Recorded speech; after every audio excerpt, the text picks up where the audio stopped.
Assalamualaikum warahmatullahi wabarakatuh. Alhamdulillahi rabbil alamin. Wabihi nasta'in ala umurid dunya waddin. Wa ashhadu an la ilaha illallah wahdahu la syarika lah. Wa ashhadu anna Muhammadan abduhu wa rasuluh. Allahumma salli wa sallim wa barik ala nabiyyina wa rasulina Muhammadin wa ala alihi wa ashabihi wa man tabi'ahum bi ihsanin ila yaumiddin, amma ba'd.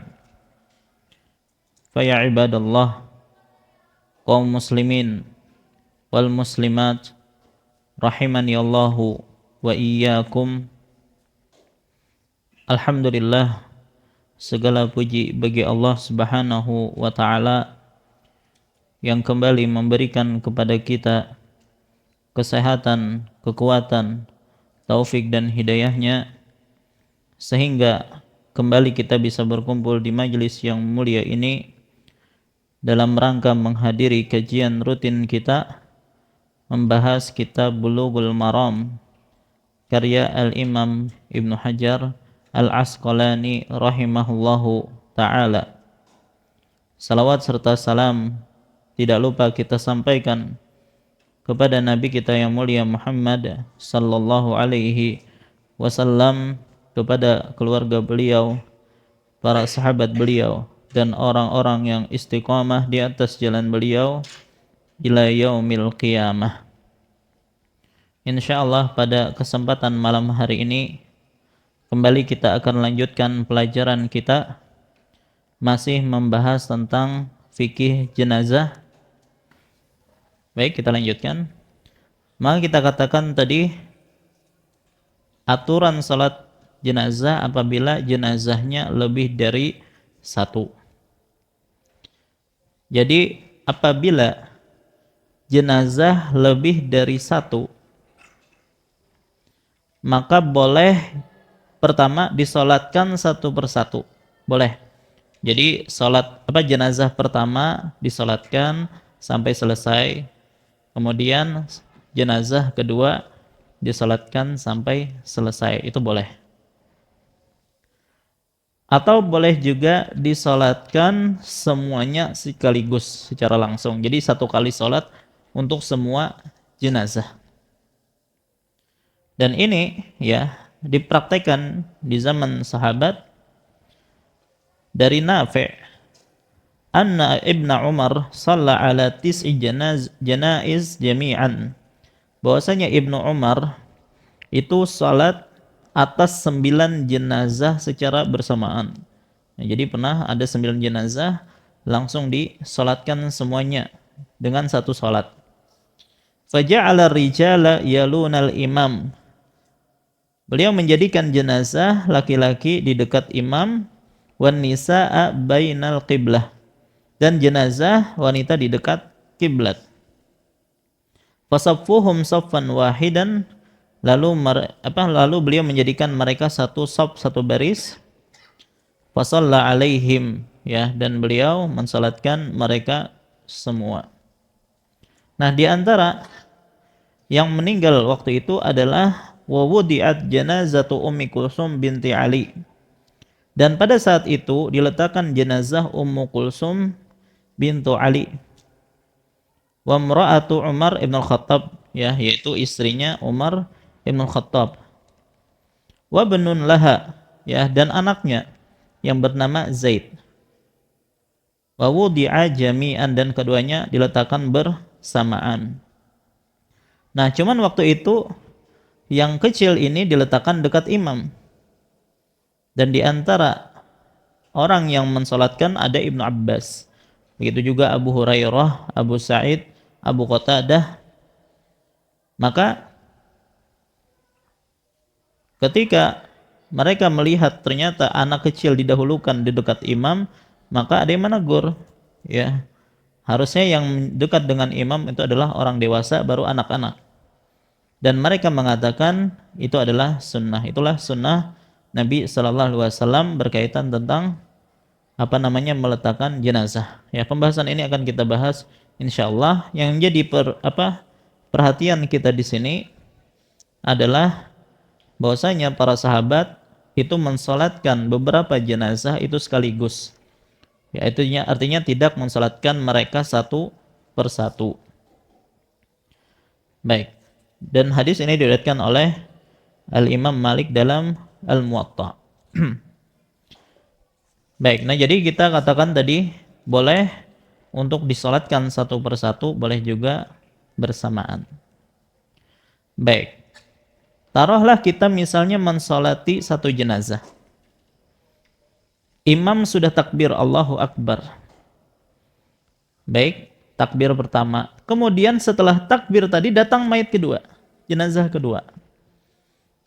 Apa yang harus dilakukan? Apakah tidak mengapa langsung digabungkan? Ya. Ataukah imam berhenti membatalkan sholatnya, kemudian jenazah kedua diikutkan biar diulang sholat dari awal atau bagaimana?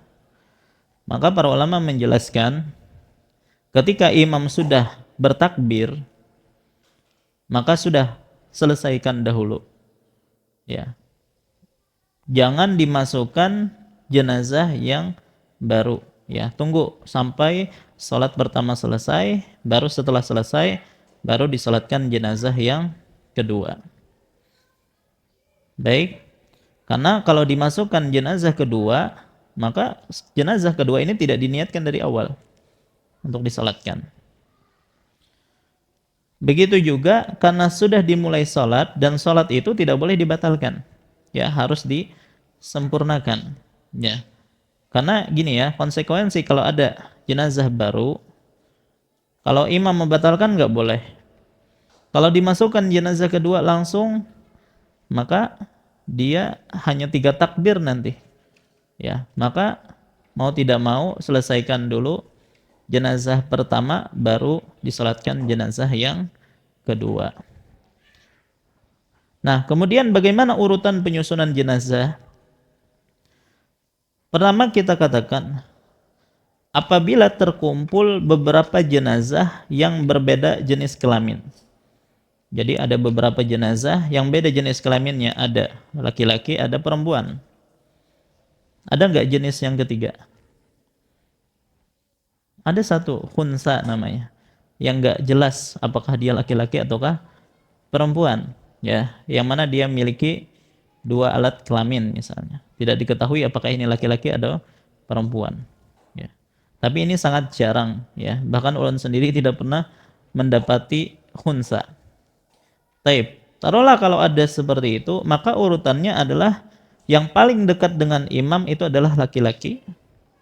Kemudian setelah itu khunsa, baru setelah itu perempuan yang paling dekat dengan kiblat. Jadi urutannya laki-laki, perempuan, baru laki-laki, khunsa, baru perempuan. Dalilnya tadi hadis Nafi tadi yang panjang, yang bahwasanya Ibnu Umar pernah menyolatkan 9 jenazah sekaligus. Laki-laki didekatkan dengan imam, sementara wanita itu lebih dekat ke arah kiblat. Dan mereka disusun dalam satu barisan. Nah, ternyata di antara jenazah tersebut adalah Ummu Kulsum binti Ali. Kalian tahu siapa Ummu Kulsum bintu Ali? Cucu Nabi Sallallahu Alaihi Wasallam. Ya, cucu Nabi ada berapa? Anak Nabi ada berapa? Nah, ini baik. Nah, Ummu Kulsum bintu Ali ini suaminya siapa? Umar Ibn Khattab. Dan dia punya anak namanya Zaid bin Umar. Nah, ibunya dan anaknya itu meninggal dalam waktu yang sama, makanya disolatkan bersamaan, ya. Nah, keduanya diletakkan berdampingan. Yang waktu itu menjadi imam adalah Sa'id bin Al-As. Karena waktu itu Sa'id bin Al-As ini adalah gubernur kota Madinah. Dan yang ikut hadir pada waktu itu adalah Ibnu Abbas, Abu Hurairah, Abu Sa'id dan Abu Qatadah. Awalnya anak laki-laki diletakkan di dekat imam, tapi ternyata ditegur oleh para sahabat sehingga yang dijadikan dekat imam adalah laki-laki dulu. Baru anak-anak tersebut, baru perempuan ya yang paling dekat imam. Dekat dengan Ka'bah, dengan kiblat afwan. Nah, jadi ulangi urutan jenazah lebih dari satu. Kalau beda jenis kelamin, yang paling dekat dengan imam adalah laki-laki, khunsa, kemudian perempuan. Baik. Kemudian di antara jenazah yang disebut secara khusus dalam hadis ini tadi ada Ummu Kulsum binti Ali, istrinya Umar, Zaid bin Umar ibn al-Khattab. Baik, selingan sebentar ya. Kita ini nggak ada pelajaran sirah, Pak. Jadi kita mungkin sedikit selingan tentang sirah, biar pian tahu juga tentang keluarga Nabi Sallallahu Alaihi Wasallam.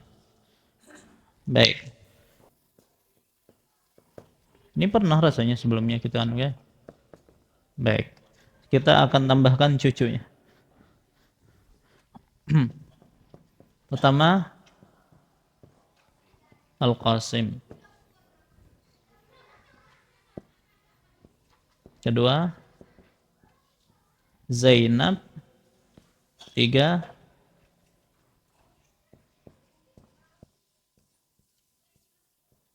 Ruqayyah. Empat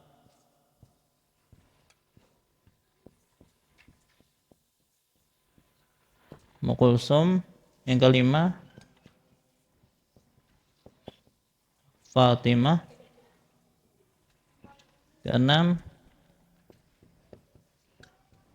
Abdullah. Yang ketujuh Ibrahim. Ini putra-putri Nabi Sallallahu Alaihi Wasallam, 3 laki-laki, 4 perempuan. Maka kita katakan seluruh anak laki-laki Nabi SAW itu meninggal waktu mereka masih kecil. Ya, jadi yang bertahan hidup sampai dewasa adalah perempuan semuanya. Baik. Maka Zainab itu punya suami namanya Abul As bin Rabi'. Ini suaminya.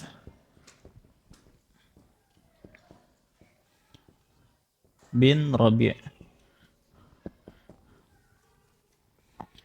Sebelumnya ketujuh putra putri Nabi ini ibunya siapa? Khadijah, kecuali yang terakhir. Yang terakhir adalah dari budak Nabi yang bernama Maria Al-Qibtiyah. Ya, jadi 6 orang itu ibunya Khadijah, kecuali Ibrahim. Ibrahim ini ibunya Maria Al-Qibtiyah. Baik. Zainab punya suami namanya Abul As bin Rabi'. Ruqayyah dan Ummu Kulsum awalnya itu dinikahi oleh putra-putranya Abu Lahab, Utbah dan Utaibah. Cuman ketika Nabi SAW mulai berdakwah secara terang-terangan, maka orang-orang Quraisy menyuruh Utbah dan Utaibah, putranya Abu Lahab ini, untuk menceraikan istri-istri mereka. Begitu juga Abul As bin Rabi disuruh untuk menceraikan Zainab, tapi dia tidak mau. Ya, tetap bertahan dengan Zainab.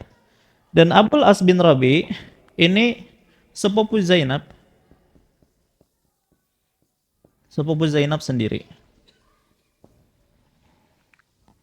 Baik.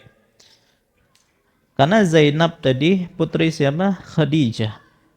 Khadijah punya saudari namanya Halah. Halah punya anak namanya Abul As bin Rabi'. Jadi Zainab anaknya Khadijah, Abul As bin Rabi anaknya Halah bintu Khuwailid. Ya, Khadijah bintu Khuwailid, Halah bintu Khuwailid. Jadi dinikahkan anak-anaknya. Baik. Dari pernikahan Zainab dan Abul As lahirlah dua anak yang merupakan cucu Nabi. Ada Umamah bintu Abul As dan Ali bin Abil As. Sudah? Ruqayyah setelah dicerai oleh Utbah bin Abi Lahab tadi menikah dengan siapa? Siapa? Suaminya Ruqayyah? Utsman bin Affan.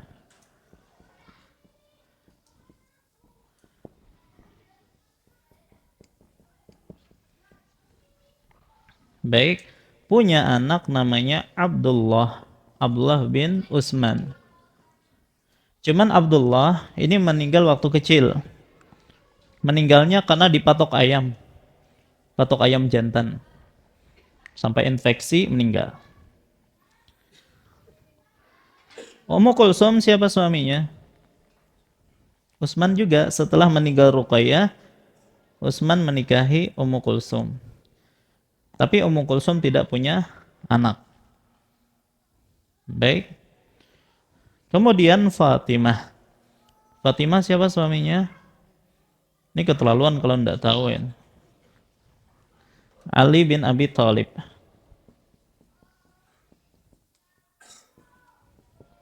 Sebelumnya Fatimah ini pernah dilamar oleh dua sahabat yang lain, yaitu Abu Bakar dan Umar. Kemudian cuman dua ini ditolak oleh Nabi SAW. Ketika datang Ali, maka Ali pun diterima oleh Nabi SAW. Nah, dari Fatimah dan Ali, berapa anaknya? Ada 5. Al-Hasan, Al-Husain, Al-Muhassin. Ada yang mengatakan Al-Muhsin. Ya, cuman kalau kita baca itu Al-Muhassin. Kemudian Zainab bintu Ali dan Ummu Kulsum bintu Ali. Maka kita tahu di sini putra-putri Nabi ada 7, cucu-cucu Nabi ada berapa? Hitung aja nih. 3, 5, 8. Baik. Nah, tadi dalam hadis tadi disebutkan siapa? Ummu Kulsum bintu Ali. Nah, ini yang meninggal dan ini dinikahi siapa tadi? Umar ibn Khattab. Umar ibn Khattab menikahi Ummu Kulsum. Dan jarak umur mereka itu sangat jauh, Pak. Ya, kurang lebih 50 tahun bedanya. Ya, masih kecil, ya. Sementara Umar sudah sangat tua. Baik. Nah, kita katakan tadi ketika orang-orang Quraisy menyuruh Abul As menceraikan Zainab, dia tidak mau. Walaupun dia musyrik masih. Bahkan ketika perang Badar,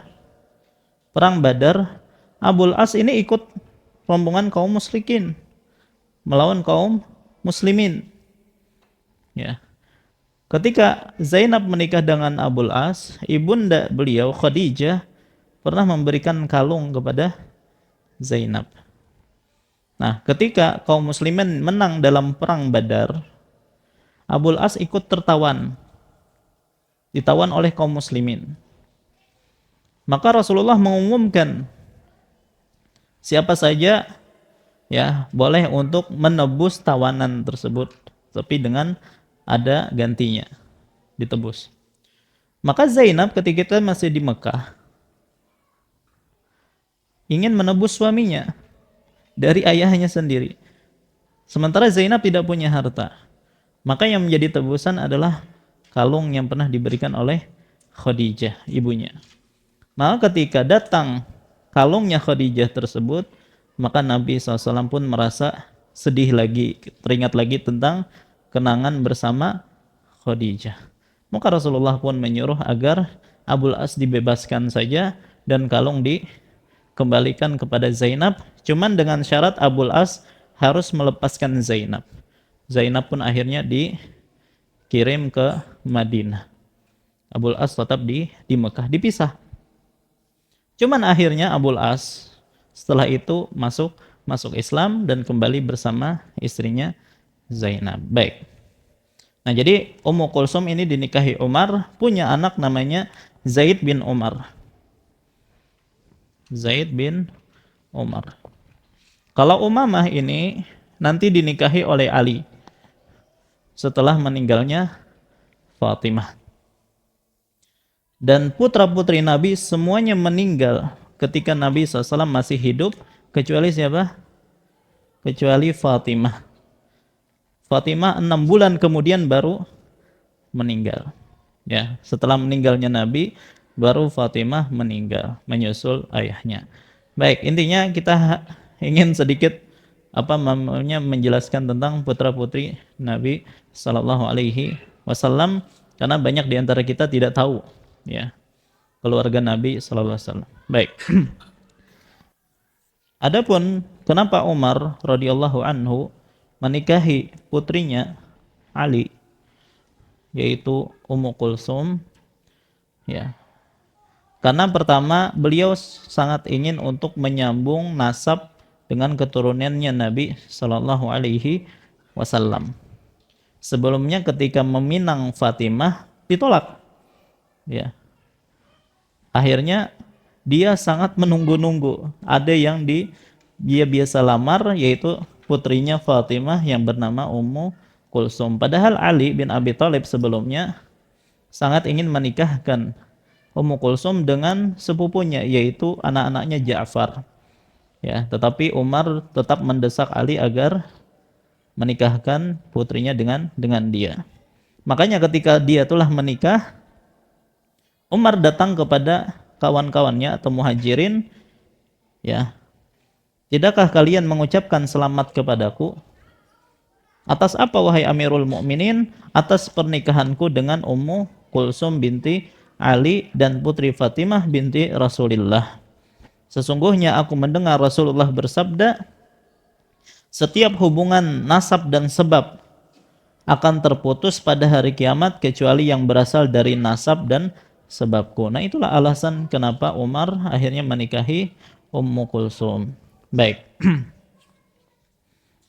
Nah, cuman kita sebutkan Ummu Kulsum dan Zaid itu meninggal di waktu yang sama, makanya disolatkan bersamaan. Kemudian, kenapa khunsa itu didahulukan daripada perempuan dalam penyusunan jenazah? Ya, karena khunsa itu bisa jadi laki-laki, maka lebih utama daripada perempuan. Baik. Nah, itu kalau berbeda jenis, ya. Sekarang kalau terkumpul beberapa jenis yang sama, beberapa jenazah yang sama jenisnya, ya, sesama perempuan atau sesama laki-laki, maka antara yang balik dan yang belum balik, yang didahulukan dekat imam itu adalah yang sudah balik. Yang sudah balik. Ya, berdasarkan hadis tadi, ya. Yang laki-laki dewasa lebih dekat dengan imam, baru anak-anak. Begitu juga Al-Imam Nawawi mengatakan, wa idza suliya ala rijalin wa nisa quddimar rijalu mimma yalil imam summa sibyan summan nisa wa yuqaddam al-balik ala sabi wal mar'ah ala sabiyah. Jika disolatkan laki-laki dan perempuan, maka laki-laki di dekat imam, kemudian anak-anak, lalu perempuan. Di antara mereka orang dewasa didahulukan atas anak-anak, dan wanita dewasa didahulukan daripada anak perempuan. Kalau antara sesama yang balik, ya, sama-sama balik, maka yang didahulukan adalah yang paling afdol di antara mereka dari segi ketakwaan, kewaraan, ilmu ataupun hafalan Al-Qur'annya. Itu yang lebih didekatkan dengan imam. Makanya di sini ada ulun gambarkan. Jadi kalau misalnya ini kan ada apa namanya jenazah laki-laki dewasa, anak-anak, perempuan dewasa, anak-anak perempuan, maka posisi imam tuh di sini ya. Maka laki-laki dewasa pas tepat di kepala ya. Begitu juga jenazah laki-laki kecil. Baru setelah itu jenazah perempuan dewasa dan sejajarkan daerah perutnya ya. Begitu juga jenazah anak perempuan seperti itu juga. Yang jelas dewasa dulu baru anak-anak perempuan laki-laki dahulu baru perempuan. Baik. Nah, ini adalah cara menyusun jenazah ketika terkumpul beberapa jenazah. Baik. Nah, sekarang kita akan memasuki pembahasan tentang sifat salat jenazah, dan ini pembahasan yang paling penting dalam pembahasan jenazah. Pertama, apakah salat jenazah disyaratkan berjamaah? Apakah menjadi syarat supaya salat jenazah itu sah harus berjamaah? Jawabannya tidak mesti. Maka sah kalau misalnya ada seseorang yang salat jenazah dan itu sudah menggugurkan fardu kifayahnya sebenarnya. Baik. Bahkan disebutkan ketika Nabi SAW meninggal, para sahabat itu tidak mensalatkan secara berjamaah, tapi mereka salat satu persatu bergantian. Ini menunjukkan boleh salat sendirian untuk salat jenazah. Kemudian semakin banyak yang mensalatkan maka semakin baik. Ulangi, semakin banyak yang mensalatkan jenazah maka itu semakin baik. Mana dalilnya? Silahkan buka hadis 583. Wa an Ibnu Abbas radhiyallahu anhuma sami'tu an-nabiyya sallallahu alaihi wasallam yaqul ma min rajulin muslimin yamutu fayaqumu ala janazatihi arba'una rajulan la yusyrikuna billahi syai'an illa syafa'ahumullahu fi rawahu Muslim. Dari Ibnu Abbas radhiyallahu anhuma, dia mengatakan, saya mendengar Nabi sallallahu alaihi wasallam bersabda, tidak ada seorang muslim pun yang meninggal lalu disalatkan jenazahnya oleh 40 orang yang tidak menyekutukan Allah dengan sesuatu pun, melainkan Allah akan mengabulkan permintaan mereka untuknya. Hadis riwayat Muslim. Maka ini menunjukkan bahwasanya semakin banyak orang yang mensalatkan maka itu lebih baik. Apalagi yang mensalatkan ini adalah mereka ahli tauhid yang tidak menyekutukan Allah dengan sesuatu apapun. Ya. Maka di antara fadilahnya Allah akan memberi syafaat kepada mereka untuk jenazah tersebut. Dalam riwayat yang lain dari Ibnu Abbas radhiyallahu anhuma qala sami'tu Rasulullah sallallahu alaihi wasallam yaqul, aku mendengar Rasulullah sallallahu alaihi wasallam bersabda, ma min rajulin muslimin yamutu fayaqumu ala janazatihi ummatun minal muslimina yablughuna mi'ah kulluhum yashfa'una lahu illa syufi'u fi rawahu Muslim. Tidaklah seorang muslim meninggal dunia lalu disalatkan oleh suatu kelompok kaum muslimin yang jumlahnya mencapai 100 orang, semuanya mendoakan dan memohonkan syafaat untuknya, melainkan Allah akan menerima syafaat mereka untuk jenazah tersebut. Maka ini lebih baik lagi kalau sampai 100 orang. Baik, maka ini kalau kita mendengar ada saudara kita yang meninggal, ya, maka ayo sama-sama semuanya ikut untuk mensalatkan, ya. Dan semakin banyak jamaah yang ikut mensalatkan maka itu lebih baik. Baik, kemudian dianjurkan menjadikan shaf salat itu menjadi tiga shaf, ya. Jadi ada fadilah khusus untuk menjadikan salat jenazah itu menjadi 3 shaf. Walaupun jumlahnya sedikit, ya. Jadi kalau jumlahnya sedikit, ya tidak perlu memaksimalkan shaf ya sampai ke ujung ya. Akhirnya cuma 2 shaf enggak. Ya, jadikan minimal 3 shaf. Hal ini berdasarkan hadis dari Marsad bin Abdullah Al-Jazni qala Malik bin Hubairah. Dari Marsad bin Abdullah Al-Jazni ia berkata, Malik bin Hubairah kana idza shalla ala janazatin faja'ala an-nasa 'alaiha salasata ajza. Apabila salat atas jenazah, ia membagi orang-orang menjadi tiga shaf. Summa qala, kemudian dia berkata, qala Rasulullah sallallahu alaihi wasallam, Rasulullah SAW bersabda, man shalla alaihi salasatu sufufin faqad aujab. Rasulullah bersabda, barang siapa disolati jenazahnya oleh 3 shaf, maka sungguh ia telah berhak. Ada yang mengatakan berhak mendapatkan ampunan, berhak mendapatkan rahmat. Nah, hadis riwayat Abu Dawud, At-Tirmizi dan disahihkan oleh Syalbani. Baik. Nah, jadi kalaupun jumlahnya sedikit, enggak apa-apa dibagi menjadi 3 shaf. Dan sebagian ulama di antara Syaukani mengatakan 1 shaf itu minimal 2 orang. Ya, jadi bukan 1 enggak, ya. Jadi minimal 2 orang. Ya, jadi bagi aja 3. Jadi 3 shaf. Kemudian di manakah posisi jenazah ketika disolatkan? Ya, tentunya disyaratkan posisi jenazah itu di depan imam.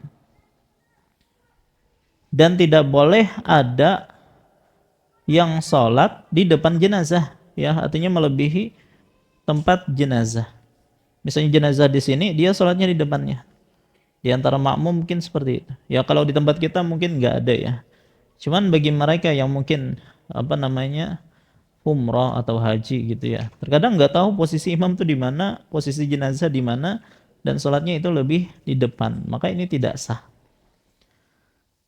Baik, nah karena ini ibaratnya jenazah itu seperti imam, ya. Dan dalam sholat kan kalau seorang lebih maju daripada imam, maka sholatnya tidak sah. Maka ibaratkan jenazah seperti itu seperti imam, maka tidak boleh makmum melebihi posisi imam, yaitu posisi jenazah dalam hal ini. Baik. Adapun posisi imam, apabila jenazahnya laki-laki, maka imam berdiri sejajar dengan kepala mayit. Sejajar dengan kepala mayit. Hal ini berdasarkan hadis Abi Ghalib. Dia mengatakan, aku melihat Anas bin Malik mensalatkan jenazah seorang laki-laki, maka ia berdiri di sisi kepalanya. Ketika dibawa jenazah seorang perempuan, orang-orang berkata, wahai Abu Hamzah, salatkanlah ia. Maka beliau pun berdiri di tengah-tengah pembaringannya, yaitu di tengah tubuh wanita tersebut. Lalu beliau ditanya, maka beliau pun menjawab, kadzalika ra'aitu Rasulullah sallallahu alaihi wasallam sana'a. Demikianlah aku melihat Rasulullah SAW melakukannya. Beliau berdiri di kepala laki-laki dan di tengah pembaringan untuk perempuan. Dalam riwayat yang lain disebutkan, Al-Ala bin Ziyad bertanya, wahai Abu Hamzah, apakah begitu Rasulullah melakukannya? Ia menjawab, ya demikianlah Rasulullah SAW menyalatkan jenazah. Beliau bertakbir 4 kali, beliau berdiri sejajar dengan kepala laki-laki dan sejajar dengan bagian tengah perempuan. Hadis riwayat Ahmad dan dinilai hasan oleh Syalbani. Maka kalau laki-laki sejajar dengan kepala, kalau perempuan sejajar dengan pertengahan tubuh wanita tersebut. Hal ini juga berdasarkan hadis nomor 584. Wa an Samurah bin Jundub radhiyallahu anhu qala, "Shallaitu wara an-nabi sallallahu alaihi wasallam ala imra'atin matat fi nifasiha faqama wastaha, muttafaqun alaih.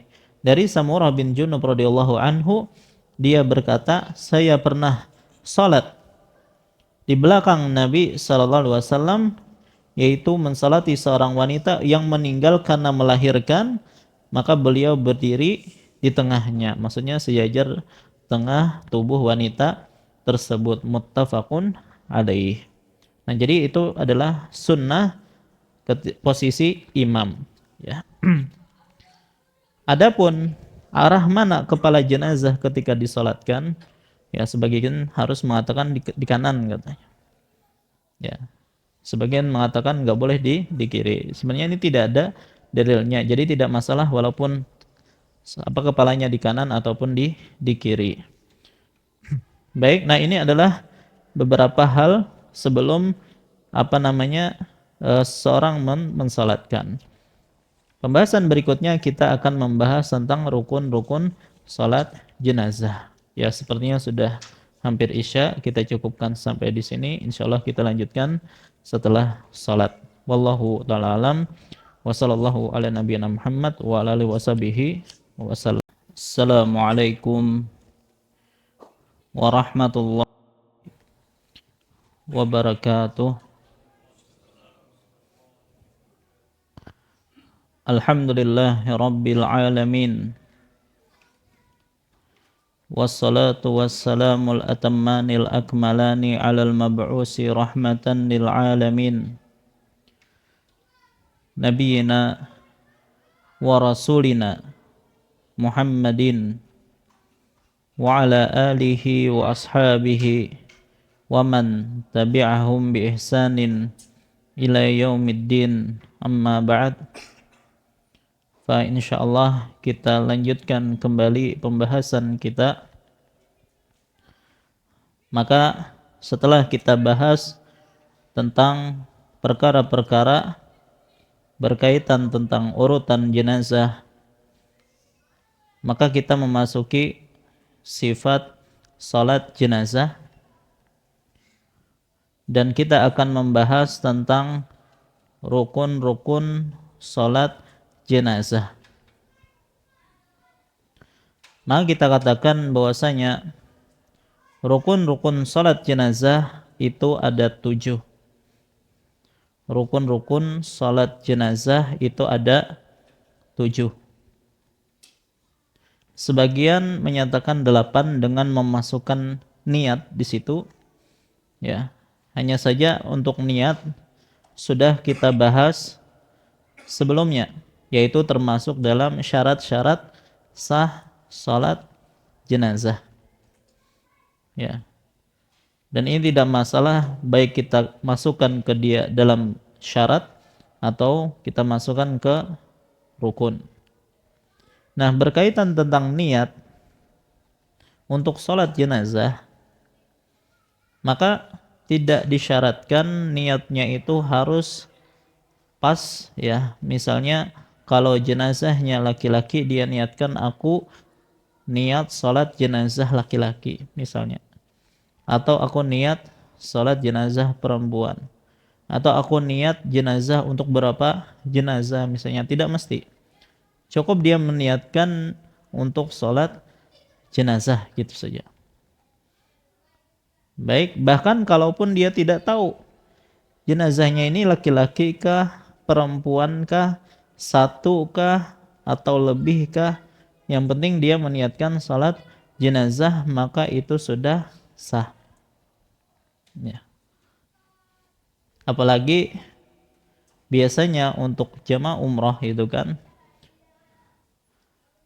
ketika muadzin mengatakan as-salatu 'alal mayyiti rahimakumullah, kadang dia mengatakan as-salatu 'alal mayyitati rahimakumullah, kadang dia mengatakan as-salatu 'alal amwati rahimakumullah, ya. Banyak jamaah itu nggak paham maksudnya itu apa. Berapa maksudnya nih jenazah yang dimaksud, ya. Apalagi nggak paham bahasa Arab. Maka tidak mengapa kalaupun kita niatkan salat jenazah, itu sudah cukup sebagai niat yang itu merupakan syarat sah salat jenazah. Maka sekali lagi kita katakan untuk rukun itu kan yang memang di dalam salat itu sendiri itu ada 7. Ya, apa saja rukun-rukun tersebut? Yang pertama kira-kira apa? Rukun salat takbiratul ihram. Baik. Yang takbir pertama itu termasuk takbiratul ihram atau gimana dalam salat jenazah? Ya.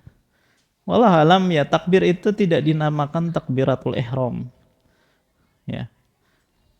Baik. Cuman bukan takbir itu ya menjadi rukun pertama, tapi berdiri tegak.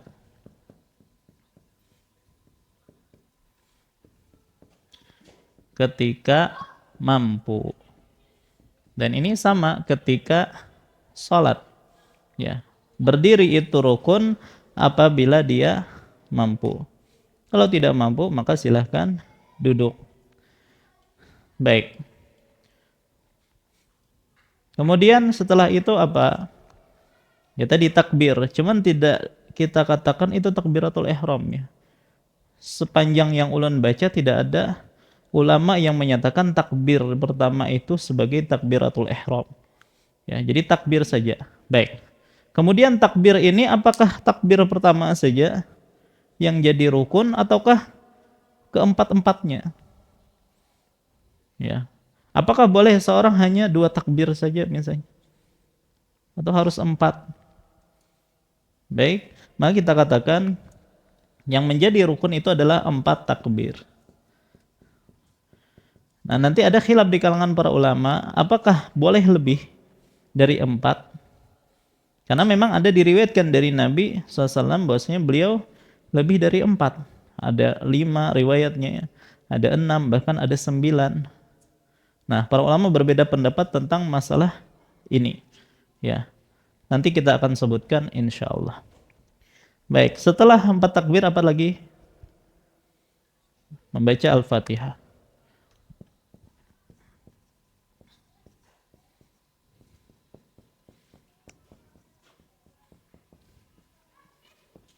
Baik. Nah, berkaitan tentang masalah ini juga, apakah dianjurkan membaca iftitah dulu?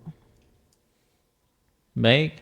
Kemudian apakah dianjurkan setelah Al-Fatihah membaca surah? Ya. Nah, itu kita bahas juga insyaallah. Baik. Kemudian apa? Salawat.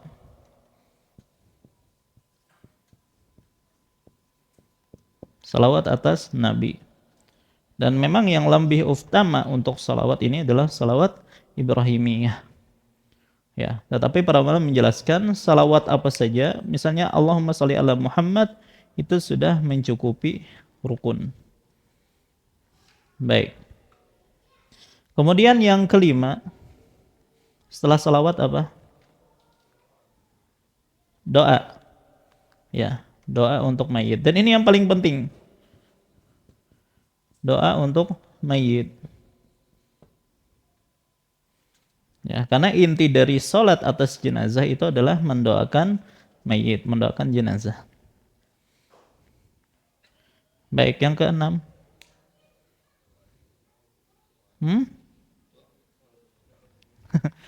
Baik, tentang masalah itu ya, jadi kan ada istilah doa untuk mayit. Nanti ada doa untuk siapa? Keluarga mayit, dan ada doa untuk diri sendiri, ya gitu kan. Ada yang mengatur seperti itu. Jadi setelah takbir ketiga doa untuk mayit. Takbir keempat untuk diri sendiri. Baik, itu juga nanti kita akan bahas. Ya. Karena para ulama berbeda pendapat tentang doa ini, apakah doa itu dianjurkan setelah takbir ketiga dan keempat atau ketiga saja? Baik. Keenam. Salam. Salam pertama, berarti kalau yang kedua bukan rukun gitu ya. Nah, ini juga perbedaan pendapat di kalangan para ulama nanti. Apakah salam dalam salat jenazah itu cuma satu kali salam ataukah dua kali salam? Ya. Mungkin pian yang pernah umroh itu pian akan mendapati bahwasanya imam-imam Masjid Nabawi atau Masjidil Haram mereka salamnya hanya sekali. Dan ini perlu diingatkan juga kalau kita berimaman dengan imam yang salamnya cuma satu kali, maka kita salamnya juga satu kali. Ya, sebagian kita melihat ya, imam salamnya satu kali, makmumnya dua kali. Ya. Sementara imam kan untuk diikuti. Begitu juga kalau imamnya dua kali, maka makmumnya juga salamnya dua kali. Yang ketujuh apa? Ya, sudah habis nih, sudah salam, maka tertib. Artinya harus berurutan. Baik dari segi takbir pertama, takbir kedua dan seterusnya itu harus berurutan. Nah, jadi inilah wallahu alam rukun-rukun untuk salat jenazah. Baik. Nah, adapun untuk rincian tentang 7 rukun ini insyaallah kita pending pada pertemuan yang akan datang. Ya, karena penjelasan rincinya itu banyak. Ya, nanti kalau kita jelaskan sebagian nanti keputus nggak enak, ya. Begitu juga nanti pada pertemuan yang akan datang mungkin kita akan langsung praktekkan sholat jenazah. Sekalian nanti kita bahas tentang bagaimana seseorang ketika masbuk dalam sholat jenazah. Baik, insya Allah itu dua hal yang akan kita bahas pada pertemuan yang akan datang. Baik, nah inilah pembahasan kita malam hari ini. Salah khilaf mohon maaf. Insya Allah pada pertemuan yang akan datang kita akan bahas secara rinci tentang rukun-rukun salat sekaligus praktek untuk salat jenazah. Wallahu taala alam wa sallallahu ala nabiyina Muhammad wa alihi wasallam. Subhanakallahumma bihamdika asyhadu an la ilaha illa anta astaghfiruka wa atubu ilaik.